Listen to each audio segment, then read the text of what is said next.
that wraps Bertazzoni, but I think would be really fun is if we talk about hanging out at the after parties with Oh Federico. my God, hanging out at the after parties with Federico. Are we allowed to talk about that?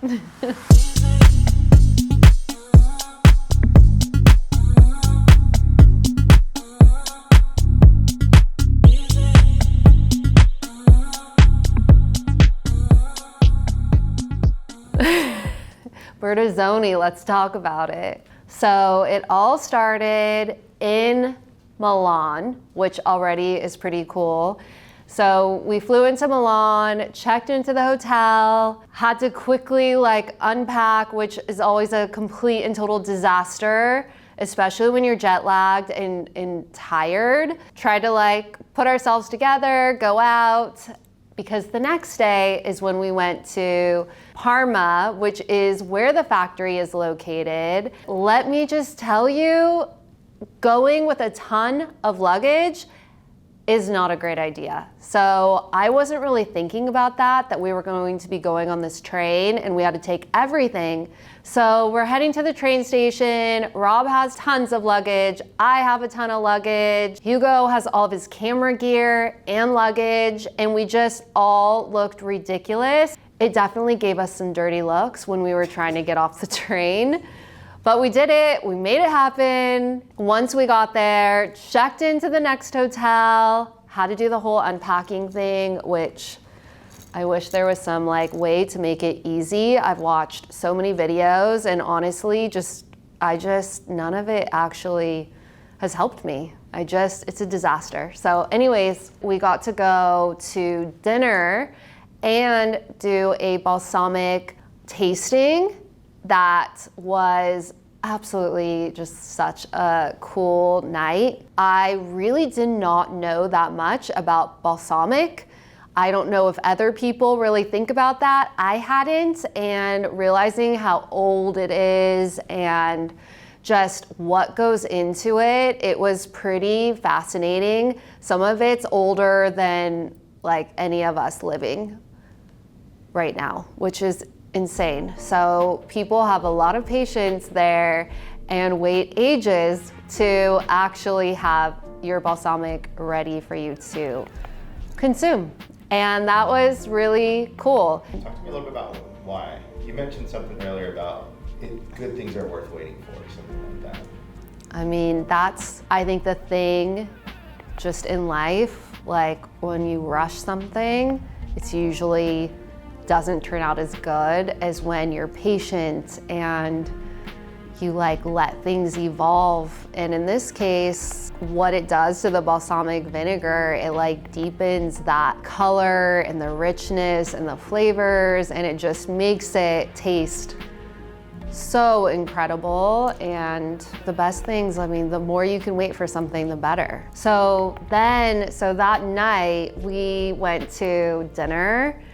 It was gorgeous. It was almost in a greenhouse, and it was absolutely beautiful. And also the food, it just looked so effortless, yet they probably took forever to make it. It was the most delicious meal. Everything was perfect, and it just felt so warm. We were getting to sit with the Bertazzoni family and friends and just hang out and really get to know each other on more of a personal level, which always, takes that mystery out of when you don't feel comfortable. So that was a really nice evening to just get to know everyone, and that's a night that I'll definitely not forget. Oh my gosh, what was that caviar? Oh yeah. But it was out of balsamic. The little balls. They had these little balls. Some people really thought that it was caviar, but it was actually balsamic, which I really wish I would have bought. What was your favorite? That freaking ice cream. Oh my God, the ice cream was so good. All it was. It might be the best ice cream I've ever had. But how good was the Parmesan? Oh my God. Everything. Yeah, I'm so hungry. Seriously. It was just it was insane. So what an introduction. And the other fun thing was getting to Milan and then going out to Parma, where we knew we were going to an area where like instead of there being showrooms and like all of the pretty stuff, we were getting to actually go see where the appliances are made.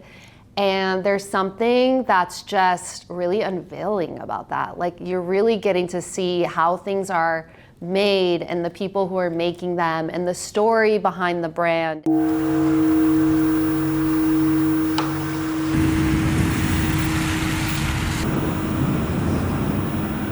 That next day, we got to go to the factory, and I will tell you, as soon as we got there, you could feel, it did not feel corporate. It felt like you were going to this like factory that was like back in time, and everything just, it felt like you were going a little bit back in time. I don't know how to word that.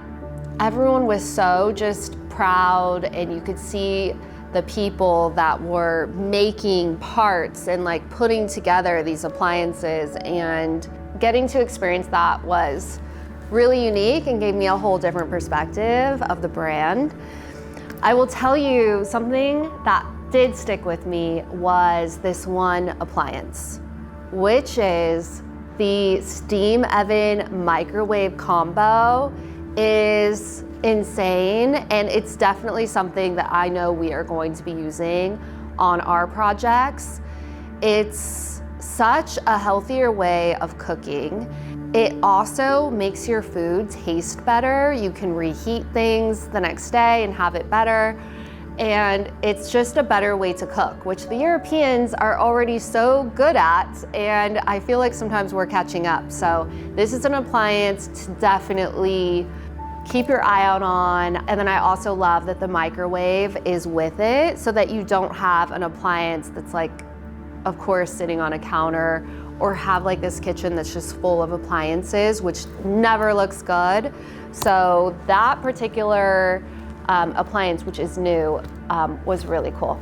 That's something where a lot of our clients always struggle with. How do you pick the right one? There's so many different options. And when designing a home, building a home, remodeling, it's always like, which direction do you go? Bertazzoni was the first to actually make a range, which that's insane. And that was back in 1882. So you can only think of how much innovation this family has that's now been passed down to the 6th generation, who is just continuing to elevate the brand and not like redo it. And that's another thing I really appreciate. It's not like the family has come in and tried to redo things and like make it really like, I don't know, commercial looking. They've really kept to that heritage, and you can feel it with their appliances.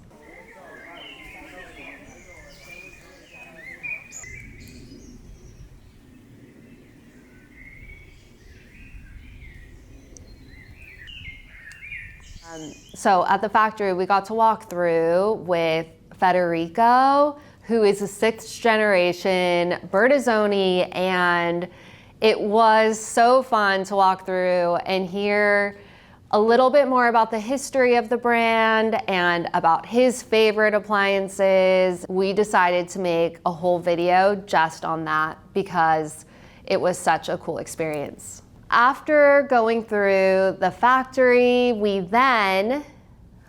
went back on that train and got back to Milan, and that's where we got to experience Salone, which is a whole nother crazy, exciting adventure. Wild. That will be another video. When we got back to Milan, we went to the showroom, right? Yes, so when we got back to Milan, The Duomo in Milan